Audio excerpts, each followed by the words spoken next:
Rand Selig is a public speaker. He is an entrepreneur, a conservationist, an advisor, and an author. His newest book is Thriving: How to Create a Healthier, Happier, and More Prosperous Life. Welcome back to the show, Rand.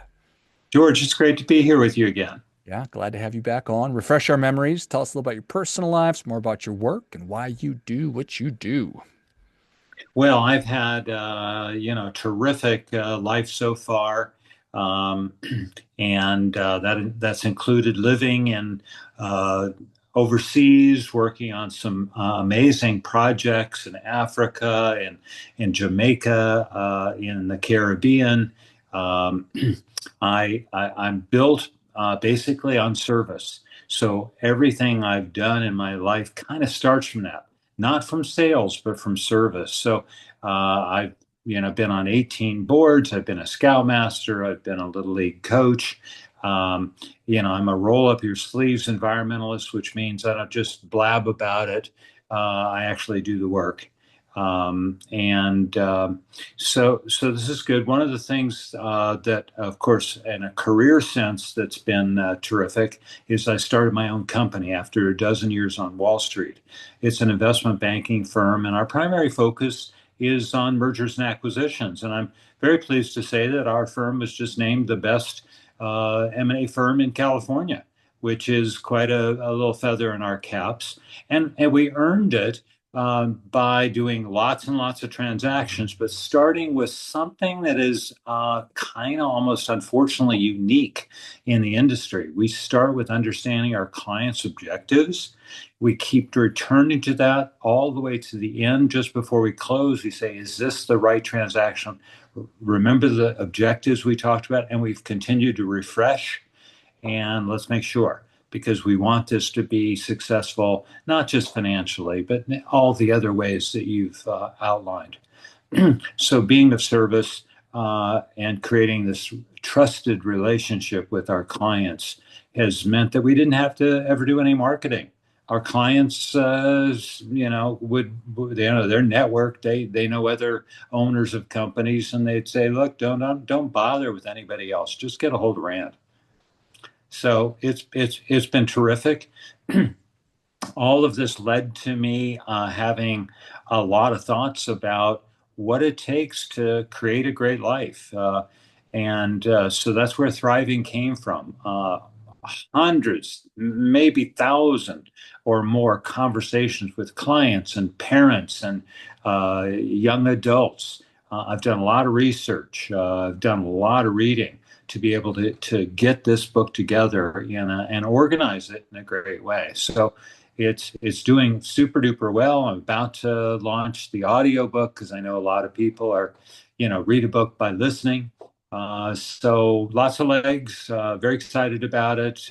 George, this is podcast guest 104, something like that.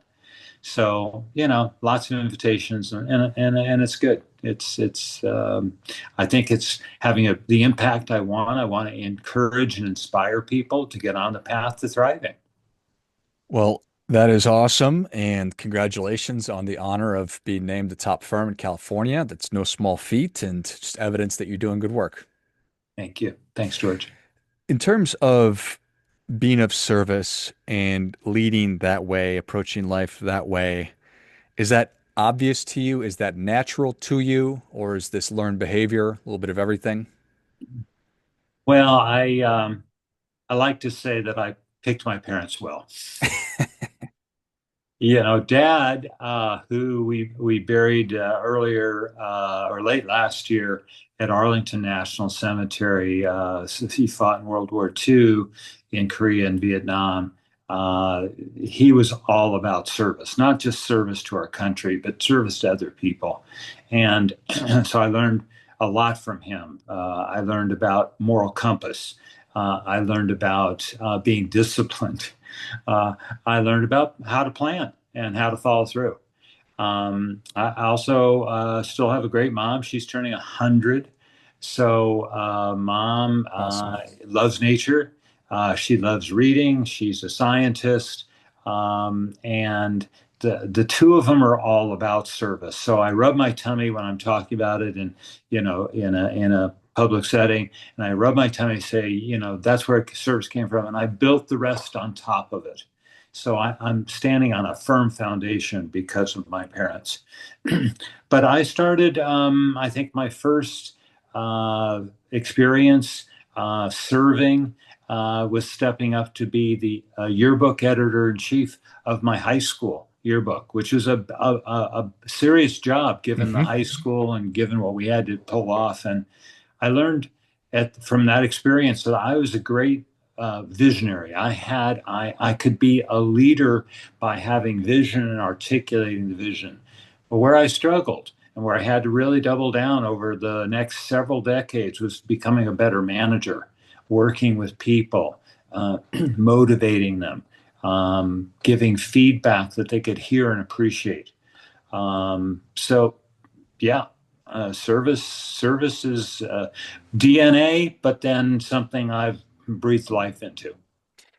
Certainly, if you are desirous and wanting to have an impact and wanting to be useful and influential with other human beings, you need to be taking that approach of I'm here interested in pouring into you and helping you get what you want. And I imagine that you also have to, for lack of a better term, be authentically yourself so people know that you're not BSing them, for lack of a better term. Wow. Well, thanks for bringing that up. People, I don't know. It's kind of a very primal thing. Maybe the limbic part of our brains that was the first part of our brain to evolve. We detect stuff very quickly. We detect fear. We detect various emotions, especially if they're powerful ones.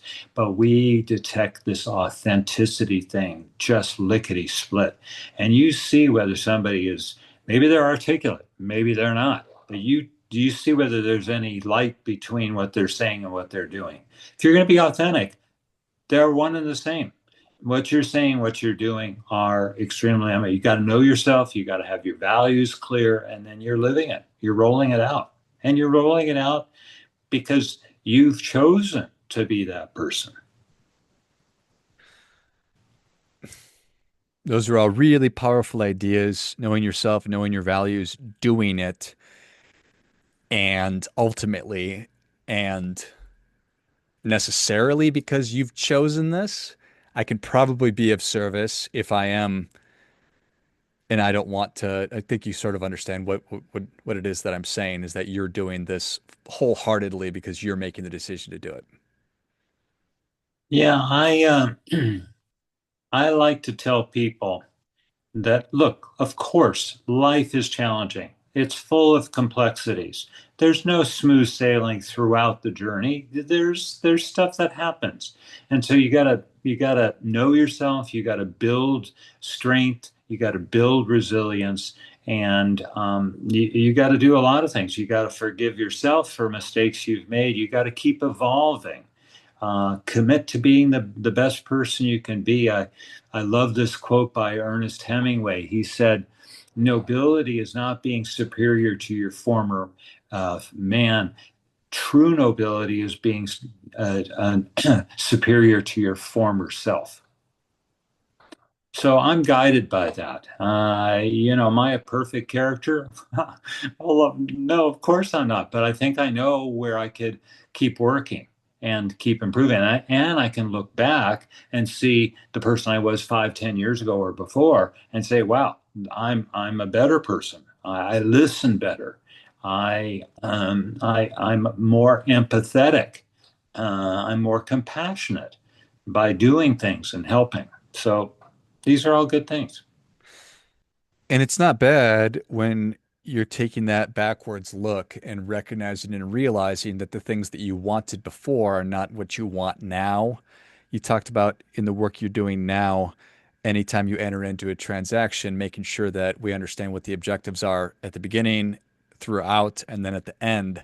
And probably in that lens or context, it's important that they're the same. But for our lives, it's okay to change our minds and the things that we want and essential that we honor that or at least grapple with it. Yeah. Yeah, it's absolutely true. I think one of the most powerful tools that we have in our quiver is to choose to be self-aware. And there's work associated with it. And you got to be honest. You got to sort of say, hey, here's what's going on.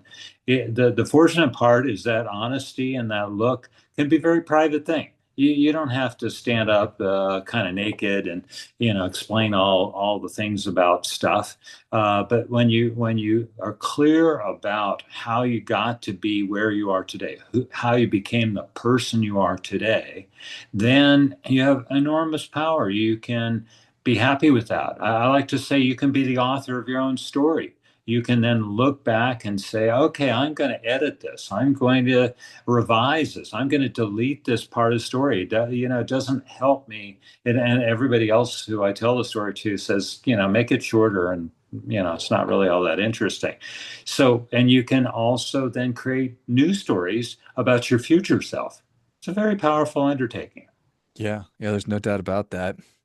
I've been thinking a lot about the term that I landed on was sincerity, but it's authenticity, and it's knowing that the person I'm dealing with is genuine and they're a good actor. And I look around so much of public life and the people that are on TV, our politicians, and I view them as the opposite of that. I find them to be so disingenuous, and I just can't stand it. I'm just sick of it, and I can't imagine I'm alone. Yeah, I almost think that it would be great, George, if we worked together with some other like-minded folks to reimagine who heroes are. Hmm. The heroes, we have these people who are in Hollywood, or they're great athletes, and they're making a bazillion dollars under multiple year contracts for doing stuff. They're well known, but is their brand, besides being well known, what is their reputation? Who are they? And what about other heroes? What about other people in our own personal lives who are doing amazing things, who are stepping up and taking responsibility for certain kinds of things? So, I think if people really part of this self-awareness, they ask themselves, who are my heroes? Before I started my own firm, which is 3 decades ago, I worked with a career counselor, amazing fellow. I'm eternally indebted to Daryl. And he asked me one of the questions, self-paced program. He said, well, who are your heroes? So I thought about it, and I immediately said Tarzan. Well, it's why Tarzan? Well, because Tarzan's taking care of the animals, he's taking care of the forest, he's being kind to other folks who may be not doing such a good thing, but he's not beating them up and, taking them out. No, no. So it was easy for me to get there. I also like Batman. Batman. Why Batman as opposed to many of these others? Well, Batman doesn't have, I mean, he's created and invented some technologies to aid him and abet him. But he's created this himself. He is this other person during the day or whenever he's not needed to be Batman. He's mentoring little Robin. What a great thing to be doing. So Batman and Tarzan, pretty good. Those are solid for sure. And that what a wonderful question. Who are your heroes? Who are you really looking up to? And I wonder, it's there's so many different things to examine. And I think once you start that examination process, you're going to get way better at it and you'll do it more and you'll apply that lens or magnifying glass to different aspects of your life. And that's, I mean, Yeah. if we could all get better at that or start doing it, what a beautiful place it would be. Yeah, I think this investigation is not a once and done kind of thing. You got to do it and return to it because you're changing, the world's changing, you're discovering new things about yourself, and maybe remembering things. Maybe something you hadn't thought about in a very, very long time, but something happens. You go, wow, wait a minute, I haven't remembered that in like since I was a very little kid, or something happened, and you learn from those things. You can turn a lot of life into a richer, fuller, sweeter smelling rose by doing that. And it is work, but I think it's absolutely worth doing. Yeah. Well, it is. kind of the work, right? Mm, It is the mm, work of knowing ourselves and mm. living that examined life that I think that we all know that we're supposed to do, but just because we know that we're supposed to do something doesn't mean that we know how to do it or we have Yep, the courage to do it or the yep, headspace to do it. There's a yep. long list of things that are preventing us from doing it. Well, I think that you're absolutely right. The doing is action. It's not sitting there in your head saying, okay, I know who I am. That's great. It's now taking that information, to taking your heart and your brain, your physical self, your whole panoply of emotions, and taking out and applying it to the world. Other people, building relationships, being of service in your community or wherever, taking care of Mother Nature. This is the work, applying yourself. Yes. And finding like you obviously have this passion for conservation and the environment. It sounds like you also have a passion for mentorship, but Yeah. that's is that overlooked or just being of service? And that's very much we all think that we should be of service, but where's the evidence? How do I get started with that? Well, I think where a lot of people get stuck is how they define success.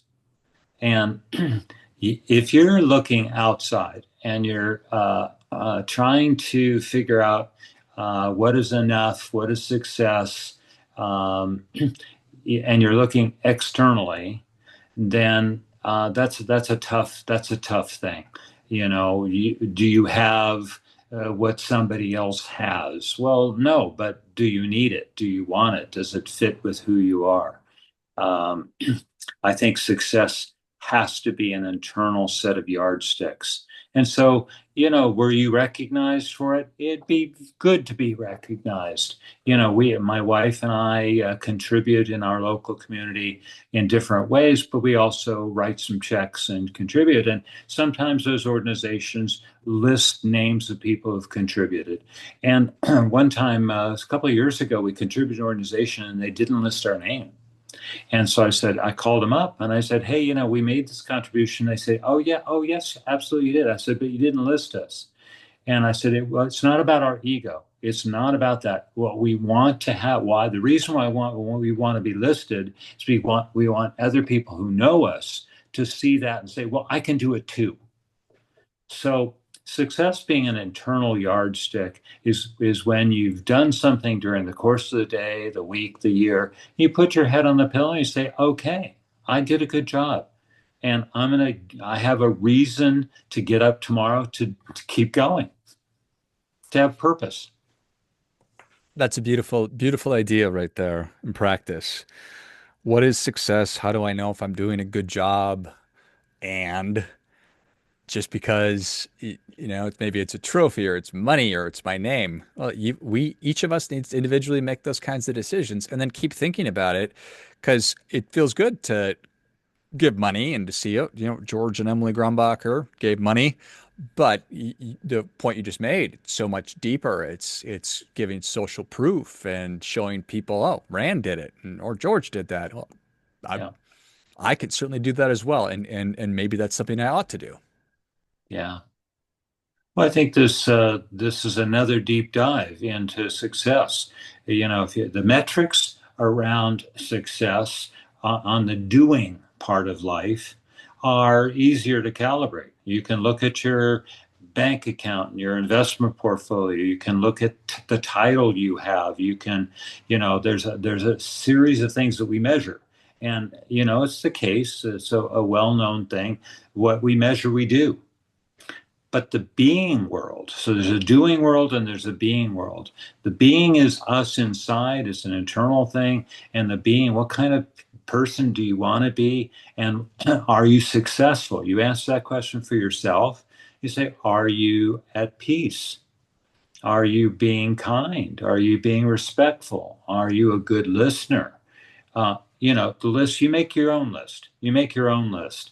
But being wealthy in terms of financial stuff is only one slice of being successful. In my career, I've met a lot of wealthy people, and I've helped them, by selling their company, add more,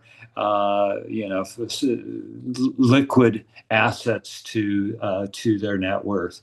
But in many cases, so many cases, they were not successful to me. And people are shocked. What do you mean, Rand? Well, why? Take a look at who they are. What kind of relationships did they have? Well, failed relationships with their partner, failed relationships in their personal life. That's not good. Look what they focused so hard, worked so hard on their company, building it up to create something of value. They didn't take care of themselves, and they were not emotionally healthy. They were not physically healthy. To me, these are big benchmarks for success. And again, these are all personal. I think somewhere along the line they made some choices, may have been subconscious, but I just say we can make choices for ourselves. This is the thrust of thriving, is we're taking on the power to make choices in our lives, choices about how we spend our time and who we spend our time with, what our habits are. You got to look at the good ones as well as the bad ones, and you make choices about your feelings too. Are you being positive, or are you being cynical and maybe even angry? These are choices, as it turns out. Once you realize that and you grab a hold of it, that's when things are going to start changing. I'm just guessing. Well, you say grab a hold of it. One of the things I like to tell people is, or ask them, who's driving your bus? Hmm. If you got your hands on the steering wheel, wow, powerful. You decide how fast to go. You decide when to stop. You decide when to turn right or turn left. You decide who to invite on your bus. Are you making new invitations? Are you creating new relationships? Or the relationships, the one you've had for a long time and since school? Are you inviting people off your bus? People who are maybe toxic, maybe it's just really not good for them or you, but they still are on your bus. So these are this who's driving your bus. I encourage people, yes, you can drive your own bus. Yes, you can be the author of your own story. And if you do those things, greater chance that you'll be thriving in all the dimensions of your life. Amen. Sometimes it's easy to figure out stuff we need to stop doing. So, Wow. everybody at home, get out a pen and paper and write down your list of people you need to invite to get off the bus. Very good.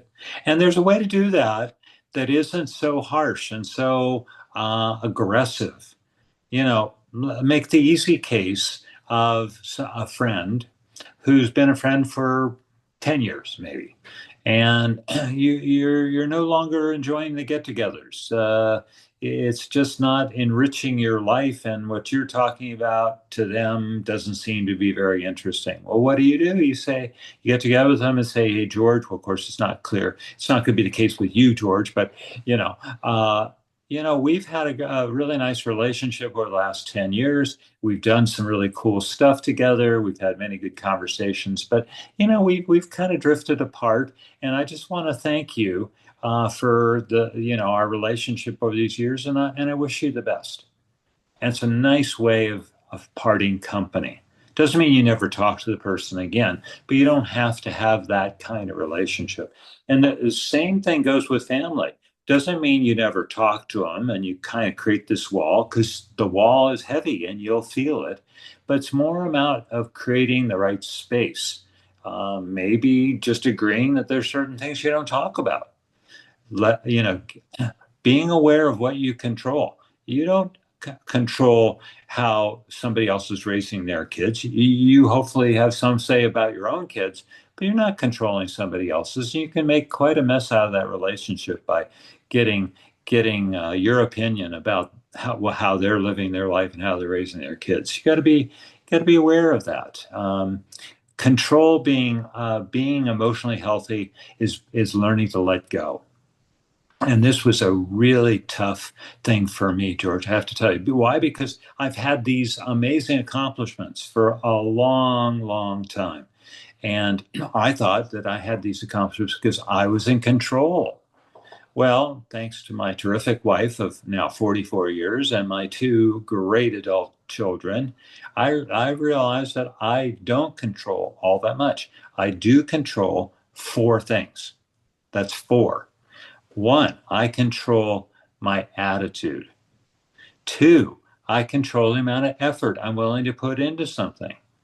Three, I can control my behavior. Well, usually. And then four, I can control the choices around what actions I choose to take.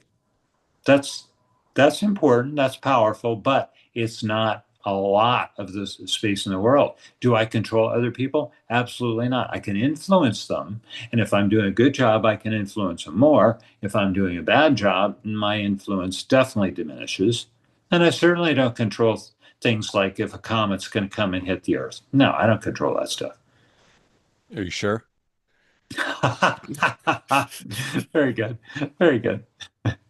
Well, Rand, thank you so much for coming back on. Where can people learn more about you? How can they engage with you? Thanks, George. Well, the easiest way is just go to my book website, www.randselig.com, randselig.com. Lots of information in there about the book. I've added some additional information for audiobook listeners, and there is a connect page. So if you want to invite me into your living room for your book group or into your company or your organization or your school, just let me know. That's my mission to engage with as many people in all stages of life around this topic. So I look forward. And if you have comments about the book, something you didn't understand, or something you disagree with, I'm totally open to having conversation about those things too. Love it. Well, if you enjoyed as much as I did, show Rand your appreciation. Share today's show with a friend who also appreciates good ideas. Go to randselig.com, randselig.com. Check out all things Rand and follow up on what we've been talking about and pick up your copy of Thriving as well. Thanks again, Rand. Thank you, George. Until next time, remember, do your part by doing your best.